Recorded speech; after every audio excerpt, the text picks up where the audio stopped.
आप सभी को गणेश चतुर्थी की हार्दिक शुभकामनाएं।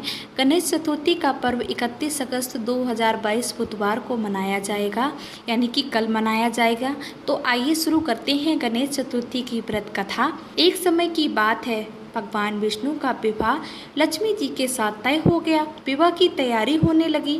सभी देवी देवता को निमंत्रण भेज दिया गया, परंतु गणेश जी को निमंत्रण नहीं भेजा गया। अब भगवान विष्णु की बारात जाने का समय आ गया। सभी देवी देवता अपने पत्नी के साथ विवाह समारोह में आए। उन सब ने देखा कि गणेश जी कहीं दिखाई नहीं दे रहे हैं। तब भी आपस में चर्चा करने लगे, क्या गणेश जी को न्योता नहीं भेजा गया या स्वयं गणेश जी नहीं आए। सभी ने इस बात पर आश्चर्य होने लगा। तभी सबने विचार किया, भगवान विष्णु से ही इसका कारण पूछा जाए। भगवान विष्णु से पूछने पर उन्होंने कहा कि हमने गणेश जी के पिता भोलेनाथ यानी कि महादेव को न्योता भेजा है।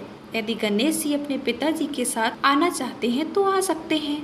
अलग से न्योता भेजने की कोई आवश्यकता भी नहीं थी। दूसरी बात यह है कि उनको 1.25 मन मूंग, 1.25 मन चावल, 1.25 मन घी और 1.25 मन लड्डू का भोजन दिन भर में चाहिए। यदि गणेश जी नहीं आएंगे तो कोई बात भी नहीं है। दूसरे के घर जाकर इतना सारा खाना पीना अच्छा भी नहीं लगता। इतनी बात कहकर किसी ने सुझाव दिया कि गणेश जी आ भी गए हैं तो उनको द्वारपाल बनाकर घर पर बिठा देंगे। आप घर की याद रखना, रखवाली करना। अब तो चूहे पर बैठकर धीरे धीरे चलोगे तो बारात से बहुत पीछे रह जाओगे। ये सुझाव भी सबको पसंद आ गया, तो भगवान विष्णु ने भी अपनी सहमति दे दी। होना क्या था, इतने में गणेश जी वहां आ पहुंचे और उन्हें समझा बुझाकर घर की रखवाली करने बिठा दिया गया। बारात चल दी तब नारद जी ने देखा कि गणेश जी तो दरवाजे पर ही बैठे हुए हैं। तो वे गणेश जी के पास गए और रुकने का कारण पूछा। गणेश जी कहने लगे कि भगवान विष्णु ने मेरा बहुत अपमान किया है। नारद जी ने कहा, आप अपनी मूषक सेना को आगे भेज दो, वह रास्ता खोद देगी जिससे उनके पहिए धरती में धंस जाएंगे। तब आपको सम्मान पूर्वक बुलाया जाएगा। अब तो गणेश जी ने अपनी मूषक सेना जल्द से आगे भेज दी और सेना ने जमीन पोली कर दी। अब बारात वहां से निकली तो रथों के पहिए धरती में धंस गए। लाख कोशिश करने के परंतु पहिए नहीं निकले।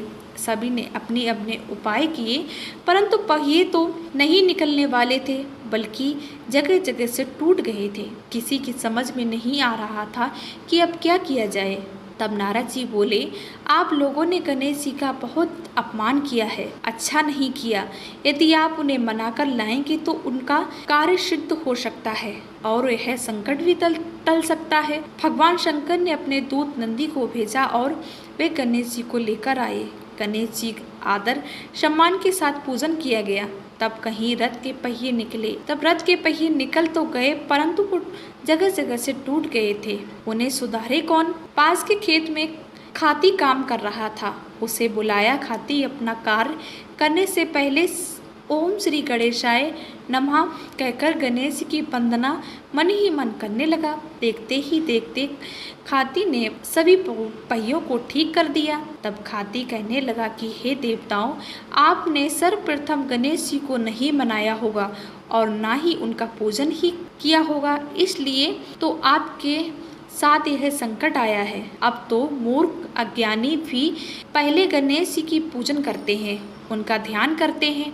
आप लोग तो देवतागण हैं, फिर भी गणेश जी को कैसे भूल गए। अब आप लोग भगवान श्री गणेश जी की जय बोल कर जाएं तो आपका सब काम बन जाएगा और कोई संकट भी नहीं आएगा। ऐसा कहते हुए बारात वहां से चल दी और भगवान विष्णु का लक्ष्मी जी के साथ विवाह संपन्न करके सभी कुशल पूर्वक अपने घर को लौट आए। हे गणेश जी महाराज, आपने विष्णु को जैसे कार्य सिद्ध किए हैं, वैसे ही गजानन महाराज सभी के आप कार्य सिद्ध करना। इस प्रकार गणेश चतुर्थी की व्रत कथा पूर्ण हुई। अगर आपको पसंद आई हो तो वीडियो को लाइक करें, कमेंट बॉक्स में जाकर गणपति महाराज की जय